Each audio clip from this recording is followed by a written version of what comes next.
Happy Friday, Wassa! I just wanted to remind you that our friends at the Neighbor's Place are holding their annual Empty Bowls fundraiser right now. So that means that now through Saturday, you can purchase a handmade or painted bowl. This is mine. Or you can get a spoon or a t-shirt or a pretty awesome cookbook filled with amazing soup recipes, including one for me about my favorite tomato soup. You can get all of these things at the Clay Corner Studio, the Clay House Pizza Kiln, the Center for the Visual Arts, or you can pop by the Empty Bowls pop-up sale at Whitewater Music Hall tomorrow, that's Saturday, from 9 a.m. to 1 p.m.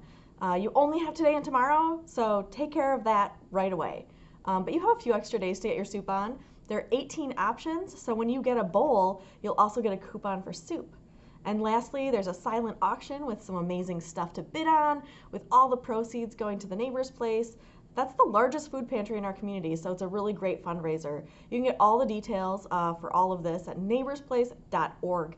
Thank you so much for supporting our community.